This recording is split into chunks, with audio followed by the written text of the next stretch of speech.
Hey guys, welcome to game number 2 between Mil.ForGG and Fnatic.Moon. If you're just tuning in, this is the ASUS Republic of Gamers, which means it's a BO5 and 4GG took game number 1 with a Hellion Banshee build on Cloud Kingdom, which is a little unique because, as I was saying in the beginning of that cast, a lot of Terran players favor going on 3 bases, but while 4GG was being so aggressive, he never really took a 3rd base behind that. Instead, he just got a lot of units saying, well, if Moon goes for reverse all-in, then he can actually win the game. And 4GG predicted that Nidus Swarm so well, and I just got to give Moon props for sticking in the game and remembering Zergs have Nidus to just try that out, see if it works, because if 4GG ended up taking a 3rd base, then maybe he wouldn't have had enough to actually hold on. Or if those Hellions did not get back and they would still buy Moon's base, then he may have been able to overpower the Marines very quickly and end up winning the game. So Moon sticking in until the last breath,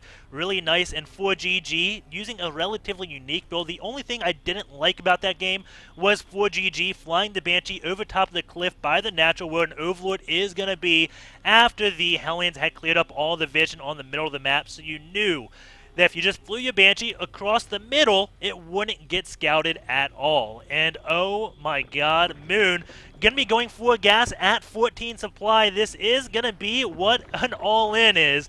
And it's going to be 1 base Ling Bling. I would assume bringing back a build from the beta because, well, you wouldn't just go with Speedlings, because they just wall off and repair the supply depot, and that would screw you. You wouldn't go with roaches because 1 base roach is just really bad. What you would go with is 1 base baneling bust, and we'll see exactly how effective this is. I haven't seen this build in the longest time. I don't imagine it's going to be that successful just because no one ever does it anymore.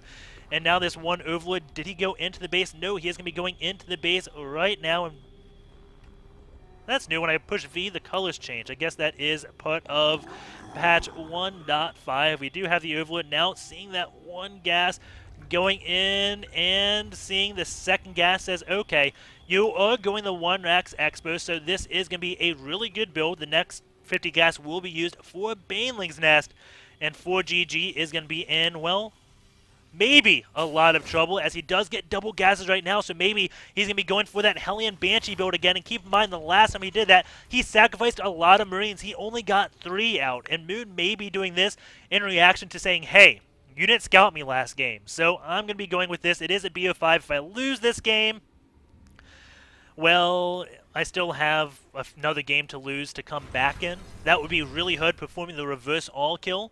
And, well, keep in mind that Moon didn't scout last game, so he did run the risk of being 2 rack. So 4GG going to see no drone scout in game number 2.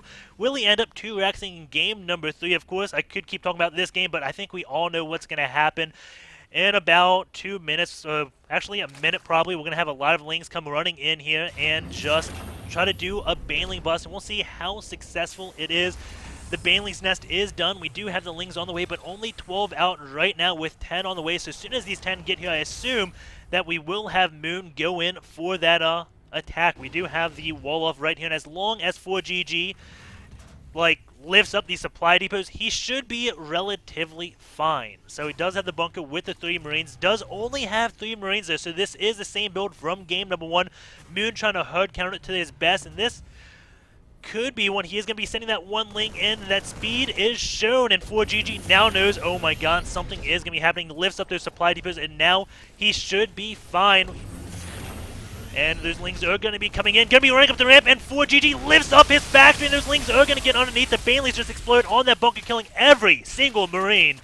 And that was just enough Banelings. A Baneling going to be morphing in. Factory going to try to land yet again. Will he get it? No, the Lings do get underneath. And this 1 Baneling will be able to explode on these SCVs, so no SCV will hold this, and the Lings going to keep going underneath that factory. And oh my god, Moon just pulled off the 1 base Ling Bling bust so well.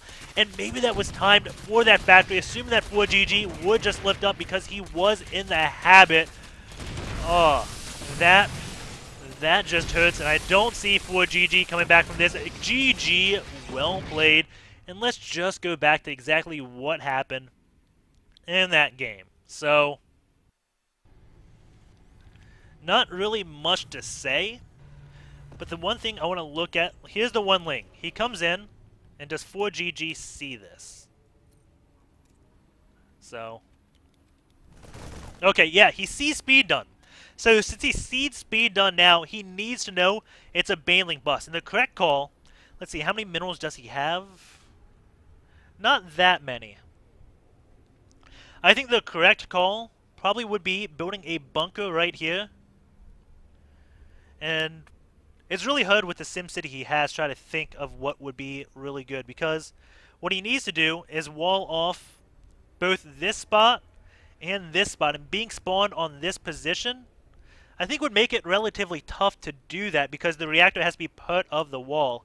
If you went to, let's say, if he spawned where Moon spawned, when the barracks would be placed back here, then you could put a supply depot here. The bunker could go behind here. The factory could lift up a little bit and go right here.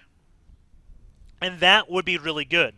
But because he spawned on this one spot, I'm just trying to think, what SimCity would be really good at holding this off? Just because he's already started the reactor, didn't scout, so we can't say, well, just don't build a reactor and then you got a good wall. No. I think it's just one of those things where the position really sucks for the Terran play. Of course, I could be missing something blatantly obvious, but it just looks like it would be really hard to hold off if Baneling's busted right here and blew up both the reactor and the supply depot. They have both the same life, and yeah, that could be tough. So, one thing tough, but we will be keep on going. That one link, C speed, and again, speed's done at 520. Speed generally finishes around, I want to say 620 at the earliest if you go for a hatchery before gas. So, this right now should be a lot of warning signs. Speed 520, that's a minute early. The link's going to go down. And there we go. He lifted it up as he saw all that coming. Maybe he thought he could land it in time, but why risk it? Ugh, that sucks. And behind that, he was getting a starport. So, the starport again wasn't placed in the best of spots. If instead, he placed the starport right here, and this factory landed right here, he may have had a better chance. But then again, the supply depot could go down. Questioning the Banelings on this bunker, he had just enough to kill all the Marines inside along with the bunker, so maybe that's why he did it, so the Marines couldn't utilize any SCV micro and kill a lot of Lings. But if there was some magic SimCity back here, he would run into a little bit of trouble. So, really odd game, and really odd that 4GG lifted up. So, let's see. Let's go from his perspective. See, that Ling does come.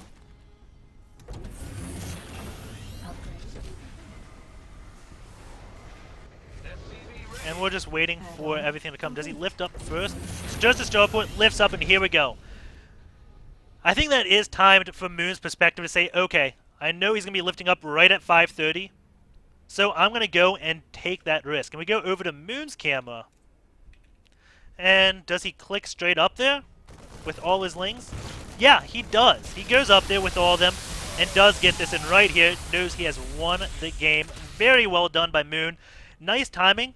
4GG did make a mistake. I'm not going to downplay that. I mean, seeing the speed that early, should have known it was a Baneling bust. But hey, that's enough analysis of that game. I just want to do a lot so people wouldn't know it was cheese right off the bat. But then again, seeing that gas that early, pretty bad, big sign. But anyways, hope you guys enjoyed the game. We will be going into game number 3, so stay tuned.